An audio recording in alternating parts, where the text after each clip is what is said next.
welcome to Two Beards Podcast. Thank you. You're welcome. I'm one of your hosts, Nick. This is Levi. And what are we drinking today, bud? Name. Give me a name. Jennifer. What? You want to... Dank and Sticky. You want a shot of Jennifer? I appreciate... What am I doing here? A shot of Jennifer. That's what you said. Okay, thank you. Appreciate it. You're welcome. Thanks. Anyways, while he does that, we are drinking the Dank and Sticky IPA. Thoughts? Just what I wanted. Yep. Jennifer, if you didn't know, is a spirit prior to the invention of gin. Before it's very herbal and botanical, and like a lot of people compare it to like a blend of like gin and whiskey because it's distilled in different ways. It's got some like nutty flavors, not like gin, but kinda. I did not know that. I know you did. Okay, good. I knew you didn't. I was also the audience if you didn't know what Jennifer was. Right. Fair That's what I understand it to be. Yes. I will agree with your description based on the taste. What'd you think? Because you don't like gin, so. I don't. I like that a lot better. Interesting. That has... if I may, it's like more of a mixture of tequila and gin. Interesting. If you know, that's kind of what I got from it. I don't love either one of them by themselves. If I had to pick one of them by themselves, I think I'd probably pick gin. But yeah, that's pretty good actually. It's not bad. It was, as you saw, water looking, so I did not know what to expect. Yeah. And I didn't know what you'd think of it, but I bought Jennifer for Elizabeth because we've been wanting to try it. I knew it was something that Elizabeth would really like. Did you try that yet? Yeah. Okay. And when I got it, I did the whole Jennifer joke, and I was like, "Oh, I'm gonna get Nick with that on the podcast." Definitely get Nick with that. Definitely got this planned. And I was because you've like foiled my most recent, almost all of them. Yeah, almost all of them. And so I was like, what if Nick is just like Dank and Sticky instead of saying Jennifer? And then I'm like, what? I almost did say that. Yeah, I believe you. It was almost just a knee-jerk reaction that I said Jennifer more than like me thinking about it. Because I would have thought about it, probably would have said Dank and Sticky. Yeah. So. But yeah, we're drinking Dank and Sticky, part of the Hop Freshener? Yeah, Freshener series from Hop Concept, right? Yep. Yeah. We've talked about them, so we've had one of their beers on the podcast before, and it's weird because they like brew out of, is it Lost Abbey or something Abbey? Yeah, I don't know. Yeah, and so it's kind of weird. We're unprepared this time. We just kind of... Yeah. It's weird because it's like they're their own brewery, but they only have like 5 beers maybe. The Lost Abbey and Port Brewing. Yeah, and it's basically... See, that's the thing. I don't know if it's like them who just team up and they do this all the time. Yeah, so they say honest hoppy beers from the same team of lifelong brewers behind the Lost Abbey and Port Brewing Co. Okay, so like those two people are like, yo, we're friends. Let's make a group of people. Yeah, let's make a brewery and make our own beers. Yeah. So they do. I think it's 4 seasonals. They have a Dank and Sticky. We've done the Juicy and Floral, or Floral and Juicy, and they have a Citrus and Pine, and then they have a Lemon one. I don't care for the lemon or the citrus. The citrus one's actually dog shit. I hated that. This one and the Floral and Juicy one I do enjoy. So first impressions, what do you think? There's a lot I like. I think the flavors are very nice. Very hop forward, as you'd expect. It's the texture's off. So for me. Also, if you couldn't tell either, these feel not ice cold. They've been in my fridge forever. Not forever, but they've been in my fridge. Pretty cold. I don't know. But yeah, I mean, you're very critical of these guys. I've noticed. I know. I tried to play this one down a little bit for you. I'm like, yeah, it's a good beer, to maybe lower your expectation.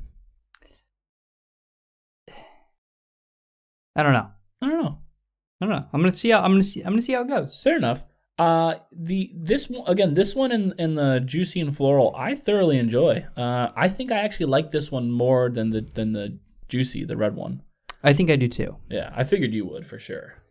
Like I said, the flavors are delicious. Yeah, I like a lot that's going on. Very hoppy, and it's actually got like that grainy, earthy hop, like unfiltered taste to it. That's what you like too. I appreciate that when used well. Yeah. But it is a little thick. It's 8.5%. Yeah, it's. And I love that they do this. Yes, that makes they me list happy. all their hops. Yeah, I don't know if you can. Wait for it. Cover your face. Put the can in front of your face. I'll just get it closer.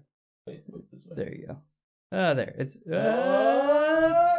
Hello. Back up a little bit. There it is. Well, if you can zoom in on that. Who knows? Maybe I will. Probably won't. Probably not. Did that once. It's probably gonna be like blurry the whole time. Like it looks clear for us, but like if you're actually, it's like, yeah. But anyways, Cascade, Centennial, Chinook, Comet, CTZ, Eureka, Mosaic, and some Simcoe. Yeah, very cool. Very nice assortment. I mean, listen at the top, and based on beers that I've had that advertise it, Cascade and Centennial makes sense in this beer. I think they're quite forward in it. Chinook surprises me. That one I'm not as familiar with. I like Chinook. It's definitely It's definitely like northwesty. Okay.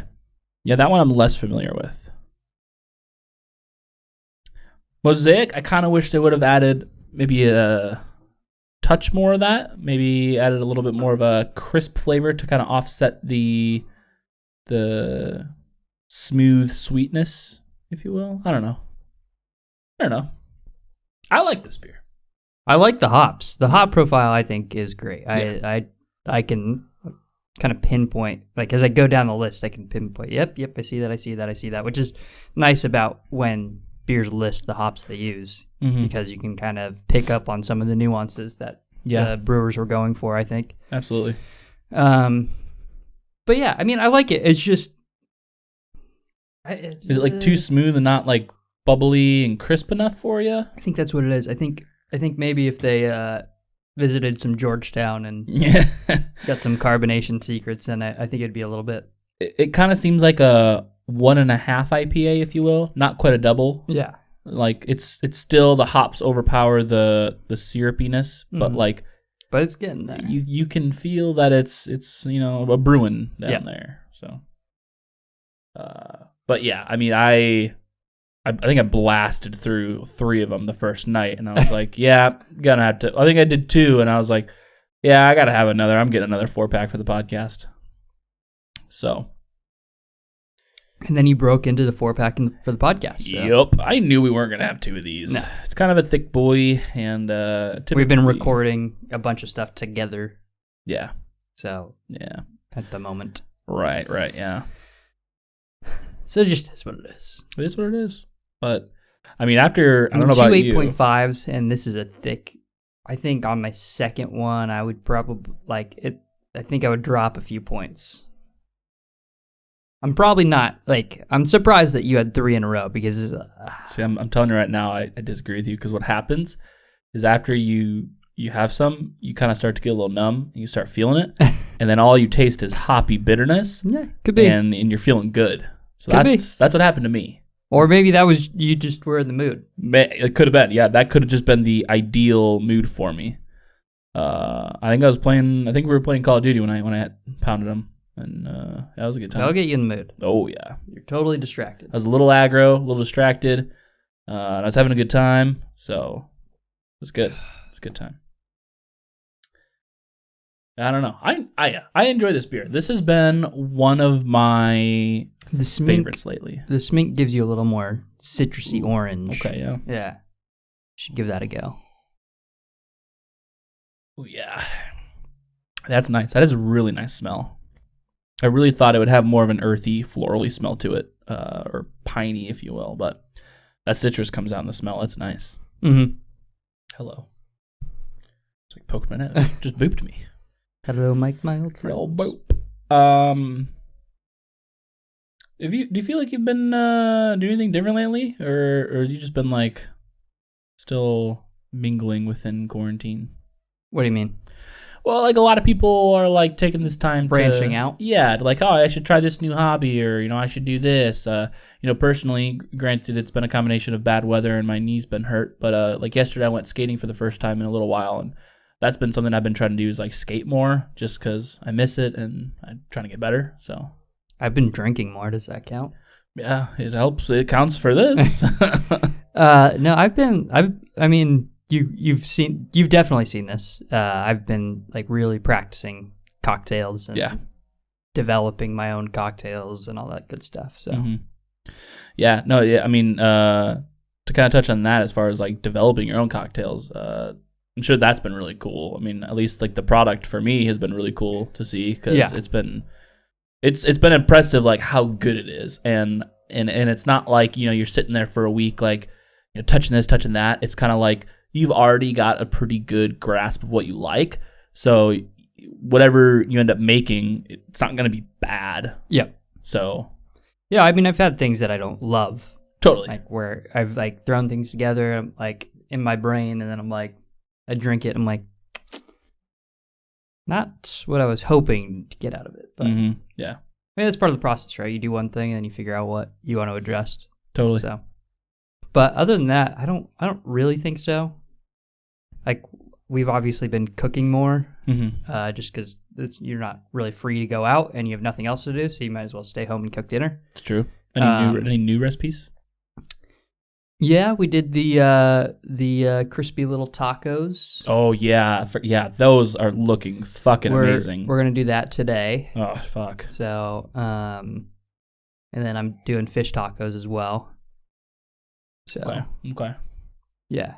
Yeah, those look great. Those are fantastic. And then, yeah, I'm with you there. Maybe not necessarily on the new recipes part, but you've done steak a few times. Yeah, as you know, well, that's true. I guess that's new for me. Yeah, as you know, Not like I broke out. but right, as you know, I broke out the cast iron.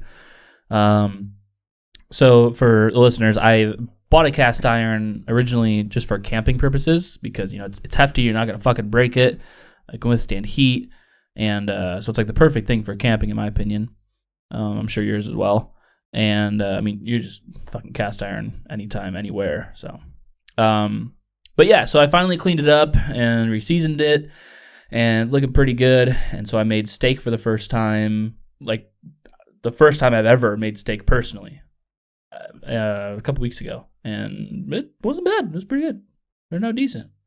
Better than Phil's, so that's all that matters. We had a friend who sent us a picture of a steak while Nick and I were playing some Call of Duty, and I looked at it and I was like, it's a little under-seared, A little bit, but to each their own. Yeah. And then he sends up a follow-up picture and he's like, this is way too undercut. And I was like, yep, I see that. Caught onto that pretty early. Cuts into it and it's just like blue rare. Cool on the inside. Like, that's a choice you made. I don't mind that. Like a blue rare steak, I'm a fan, but I don't know if like we talked about on the podcast much, but you and I always talk about it. I always like prefer a better sear. Yes. Than maybe something being like a little undercooked or a little overcooked. Yeah, that's what you tell me is you'd rather overcook the steak a little bit to get a better sear because it's just going to taste better that way in your opinion. And I agree with you too. I grew up. My dad would make steak. He would grill steak, or it was pretty much only grilling. He would only grill steak. Yep. And so looking onto that now with fresh eyes, I'm glad for because it's like you could cook it on the stove, but he never had a cast iron. And it's like you could make do.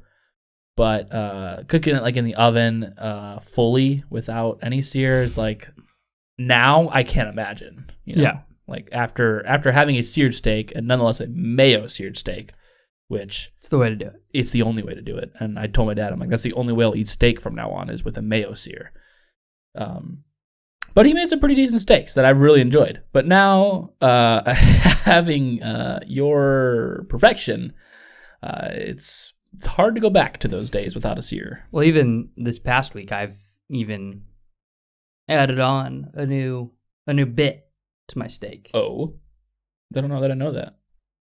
So I've done it once before, and I think it was actually with you that I did it for the first time.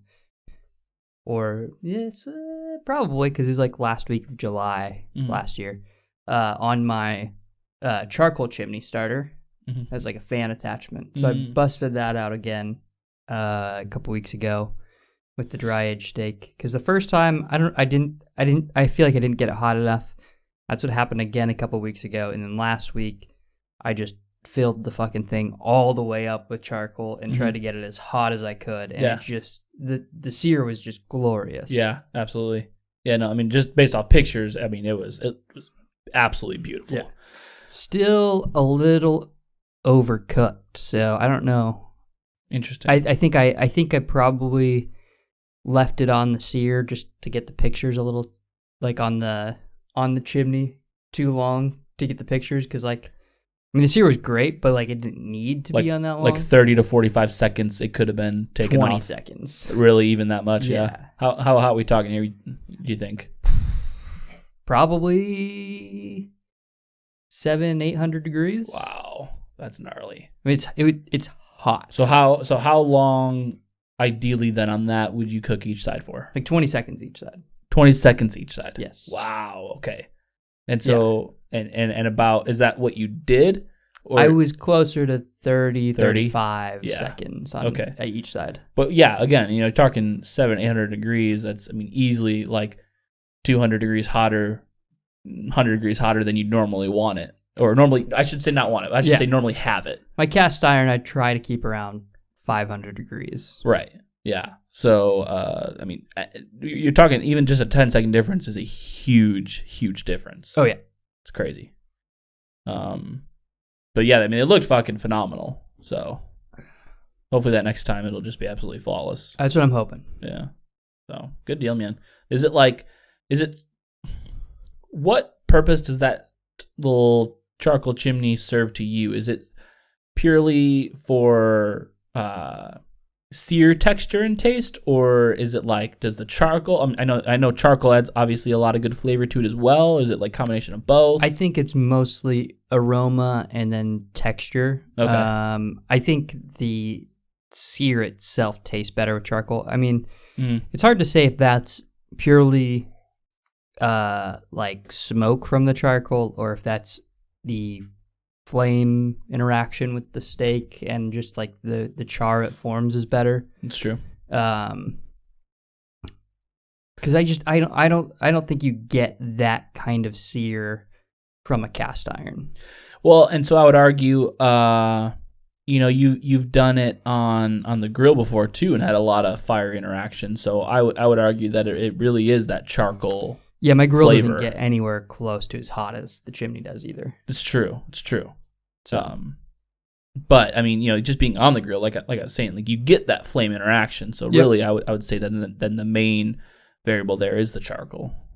So as far as like flavor goes, yeah. I mean, I think there's probably some debate, and there's probably people who know way more about it than me. I mean, there obviously is. But what I do know, anecdotally, is it tasted fucking excellent. Yeah, which is so really all you're I don't really care why. It just does. Yeah, that's fair. That's fair. All right. You wanna rate this bad boy? We sure can do that. Just thinking, good done. Yeah. No, I feel that, man. I don't know about you, but I've eaten like 8 chicken tenders today. Like, I also had some chicken nuggies, and like that's it. So like, I had chicken nuggies at like 2:30 as well. Oh my gosh, I had chicken tenders at noon. I usually have it at like 10:30. Yeah. So, but even Like still, 4 hours like past when I'm normally eating right now. Yeah. No, I had it at noon, I was so hungry. and I'm Getting there. I'm feeling the beer a little bit. All right. Not like but like I like feel it. I believe you. Yeah. So, look, very West Coast style IPA, very clear orange. Yeah. You know. I mean, there's some floaty haze though. I mean, it's not like hazy. Like, I'll say pretty clear. yeah. Pretty clear, smidge haze. Yeah. Okay. I mean, it's not like East Coast style. Unfiltered is probably the better way to say it. Yeah. Which does mean haze, but like, I don't know.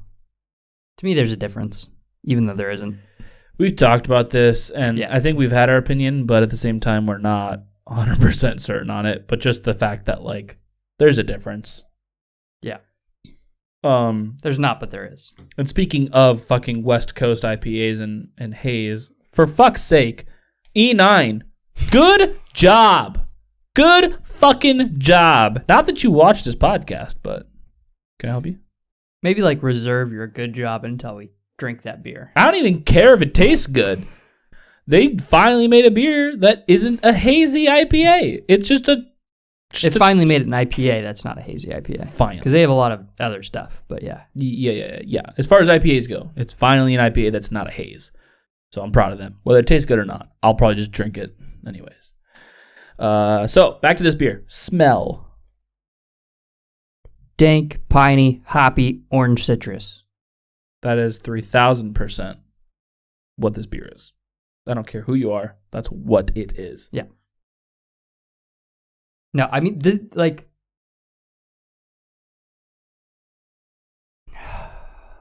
see, this is what I want. Right? Out of a hopped soap, out of a hopped candle. Like, if I could just smell this with like a little flame. That's what I'm saying. Okay, I ever told you. Well, did I tell you a while ago that I got my hop candle? Yeah, we've had this conversation. It was bullshit on the podcast. It smelled like nothing. Yeah. Maybe a little bit of vanilla, but it was like, you either gave me the wrong candle or you're full of shit. So, and I also got a hopped body wash. Oh yeah. I don't think you've told me about how it went though. I learned something. Okay. Like last week. And it's been a while since I've had it. So I came in a 2-pack, but it was 2 different soaps. Mm-hmm. One is like an orange goldeny soap that I like more, and one is like a dark brown. And like, so like if you're... But they're both hop soaps? Well, that's the thing. Okay. I thought the goldeny one was. Okay. And the brown one is like a little more woody, but also very like vegetal. And the golden one smells like a little better. It's a little more like kind of brighter tones, but also very vegetal. And I've been using that one more. But every time I'm like, I just don't see the hops. I don't get it. Totally. I don't see it. Yeah. And so like last week or 2 weeks ago, I'm like looking at that bottle, and then I was looking through the ingredients. Oh, is it liquid? Yeah. Okay. Looking through the ingredients, doesn't have hops on the ingredients. Right. I'm like, this is weird. And then I also see that it's like made from vegetables, and I was like, well, that explains all the vegetal tones.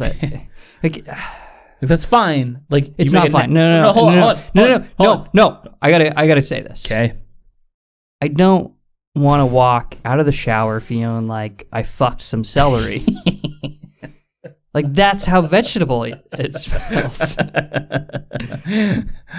Like, it just doesn't work.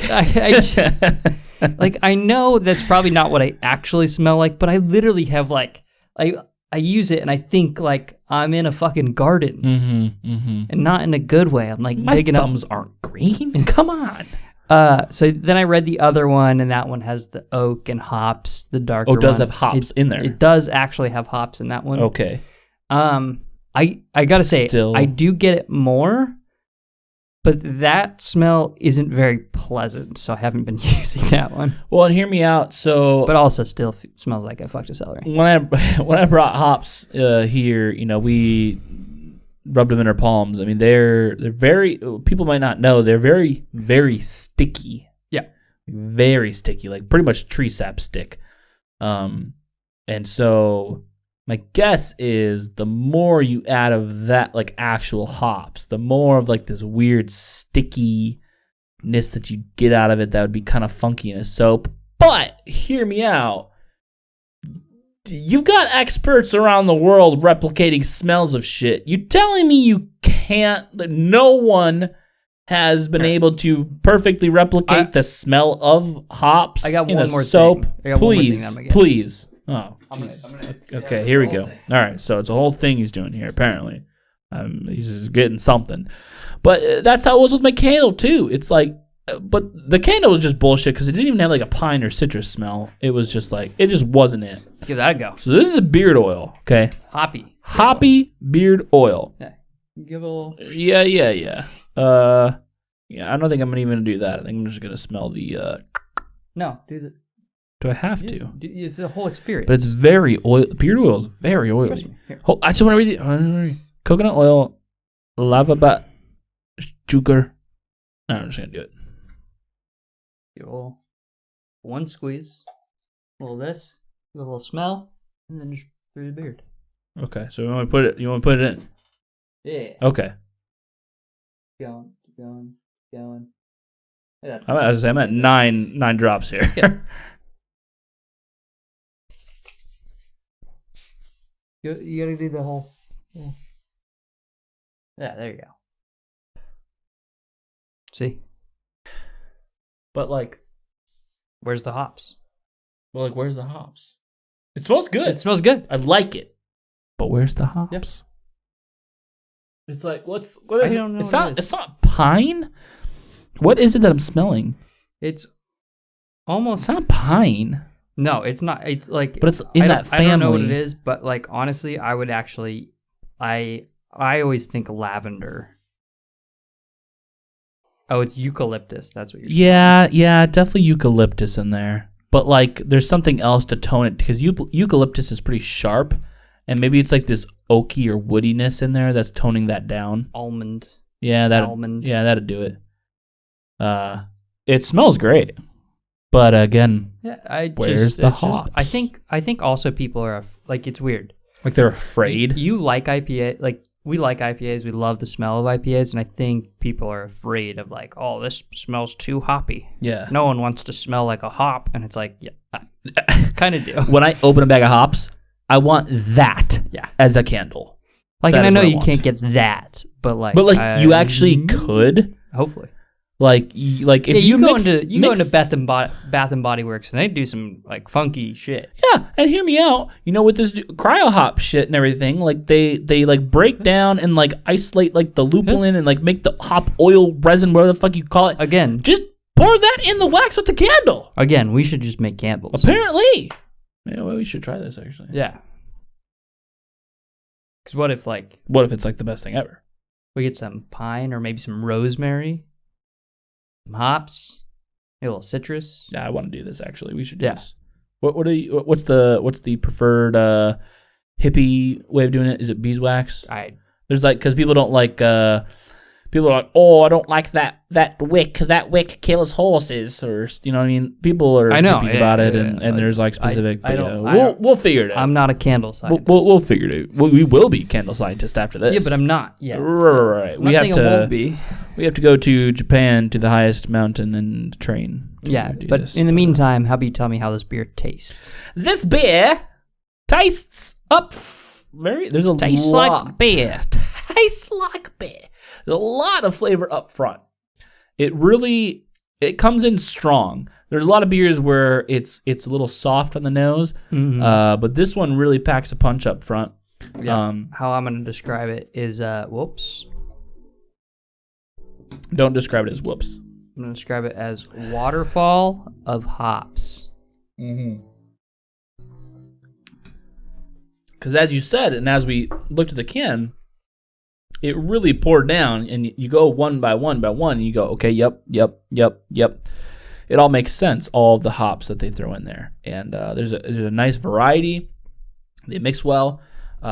Very strong hoppy flavor. A little florally, a bit earthy.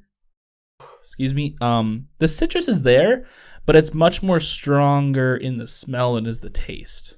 It's like very light citrus. Yeah, I'm not writing any of this down, so. That's cool. I don't know what you're writing, but that's fine. I'm just writing my own little story. That's fine. Please, go on. It said, waterfall of hops into a tide pool of sticky hop residue/resin, followed by some swirling, syrupy tones.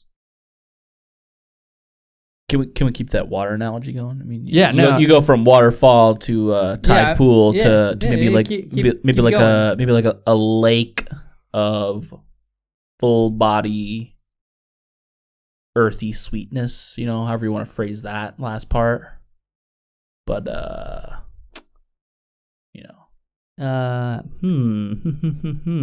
maybe an ocean of sweet, smooth. You go from read me the sentence before.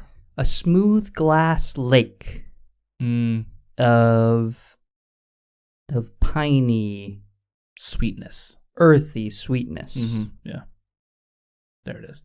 That's perfect right there. That's the best goddamn description you've ever written for taste. Small rapids. Ooh, of citrus orange. Oh wow. Yeah, I think that's it. That's it. I think we're done. I don't think we should continue. Yeah, so feel. Nope. Yeah, okay. Thoughts? We already covered that. We're done. Let's rate this beer. All right. I'm gonna be honest. I now get excited for this part because we used to dread it because of how good the scale is now. Yeah, I'm so happy with this new scale. Honestly, I'm blind as fuck. I found out. I don't need glasses, but I do the sideways tilt for it. Yeah, that's nice. There it is. That's better for sure. I can definitely read it from back here now. So this, I'm good. Okay, hold up. This is definitely in that range for me.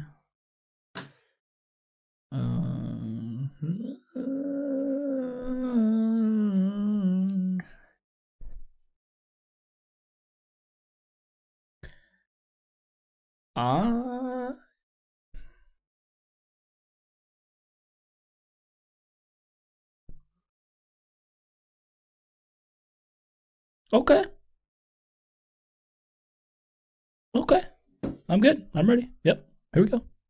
3, 2, 1. 4.3. 3.69. Wow, you're low. Yeah. Wow. You're low. You said a 4.3. Yeah. Let's break this down. Let's see if we could persuade either one of us to move. So 4.3 is in the amazing category. Amazing/awesome. Yeah, I thought about giving it a 4, like in the great category. I was very close. I was bargaining between a 4 and a 3.75, and then I was like, you know what? I'm kind of just gonna split the road down that category. So you're in that amazing awesome category, which is the lower half of the A or 5. We need to figure. So I'll explain to you my reasoning. Mm-hmm. Please. I was going to put it at a 4. Okay. I was like, you know what? We're going to go 4. No, I was going to go 4 great. Okay. So the B. Yes. Right. In your same category. Totally. I was reading the description of what we have for great, and what it is flavors don't hit perfect enough to make it in that like top tier category. Mm-hmm. For example, it's not hoppy enough, but the flavors are there. Mm-hmm. Contrast that to the 4 to 4.5, that amazing/awesome. Mm-hmm. It's a couple things I would tweak to like really get it into the final tier there. Really what that means are like smaller flavors. Like there's particular parts of the beer as a concept that I would just like alter and refine. Mm-hmm. That refining thing to me is I think that the flavors in the beer, like all the nuances, like reading through the hops and kind of what they're going for, I love it. The citrus, it's orange, and then it's contrasted by the pininess, and then like the mosaic, you get some like tropical-y hop tones. And this is a beer that advertised themselves very well. Yes, the green is perfect for this. Green, dank, stick. I don't think it's not stick. I don't think it's but like it's got a little dank either. But I mean, it's piney. It's not danky. I think there's a difference. We've talked about this too. People say dank all the time, but really they just mean really hoppy. Yeah, which I disagree. I think dank has dank has an aroma to it that like we've talked about this before. Leota May, every time I drink it, surprises me because there's this like it fills your nose with the hop aroma that's like very dank. It's like if you were to smell the Hemperor, like you think weed, right? Dank weed. Yes. If you taste the Leota May, you still get that aroma without actually smelling the beer, and that's what I consider dank. Absolutely, I'm with you there. That being said, I mean, what people use dank for, I think, I can see it. I just wouldn't call it like the most dank beer ever or anything. But fair enough. That being said, flavors all around, I love them. I probably wouldn't change much flavor wise. My one tweak would be it's a little too sticky, a little too heavy for me. Mm-hmm. So that's my one tweak. I get that. Yeah, it's a small tweak. So I think my problem with this, where we diverged, is you really looked at this as a whole and really tried to find a seat for the beer. I think I've looked at this and I went, you know what? It's not quite there, but it's definitely there. It's not an A, it's a B. Right. And so, but then, as reading our descriptors, and as you pointed out to me, the descriptors in your category, that amazing, awesome category, I will say that I can quite, I don't know how best to say this, but like, and it's kind of contradictory to even say it this way, but unbiasedly say that you persuaded me. Just in the sense that, like, after reading that tier, yes, I think this does fit that a little more. I think I personally thoroughly enjoy this beer. I think I was trying to be a little bit more harsh on it because I enjoy this beer so much. I want to be more accurate than I am biased towards it. Yeah, I there's some contradicting philosophies, I think, not necessarily between you and me, but I think we both share this. Whereas, like, I really wanted to gear the scale towards a 5 is not necessarily my favorite thing in the world. A 5 is something that I think is a developed beer that there's nothing I would change on the beer. That, like, there's a lot of beers that I've had that I'm like, I really can appreciate everything this beer is doing. I just don't enjoy it. Mm-hmm. Right. No, for sure. So it's like, and that would still be a 5 to me. Isn't it hard to think that we could try a wild ale and say, I don't like this. I would not drink it again. I'm going to finish my glass, but I wouldn't change a thing about it. Yeah, they nailed what they were going for. The flavors are they play well together. There's nothing I would tweak about it, and it could be a 5. Totally. And I could never drink it again. Right, and that's really hard to do. Yeah. So, but contrary to that, we have beers that we fucking love. Like, so at least for me personally, I really love this beer, and I will buy this again. Maybe even during this season, I'll buy another 4-pack. I thoroughly enjoy it. So, this is me trying to dial that back and trying to be a little bit more objective, but then maybe penalizing it a little bit because I'm trying to dial that back as much. So I think we also always have our like there should be a term for this that I don't know, like our vice beers, our sin beers, where it's like, I know this isn't a good beer, but I like it. Like, I feel this way about the Triceratops for me. Or I wouldn't say not a good beer, just like, this is not the best beer. That's what I mean. Yeah. Like, yeah, it's like, it's not so I don't love the Triceratops. Yeah. Like, I think it's good. But to me, it's like, I know, like, it's not like the most perfect beer ever. Like, it's probably a solid B. But it's everything I like. It's like, right. Drier, just pure hops, not very much like of the citrus notes. So objectively, I think we could both agree this beer is really good. I think how you are with the Triceratops, that's how I feel about their other beer, the Tropical. That's what it's called, Tropical and Juicy. Yeah, Tropical the Juicy. The red one. That's how I feel about that one. I know that everything going on in there isn't perfect, but it's like, that's like what I want. Yeah. So it's fantastic. But so to kind of end this here, you kind of flip flop me here. I'm gonna go a bit higher to agree with your final category. Score 4.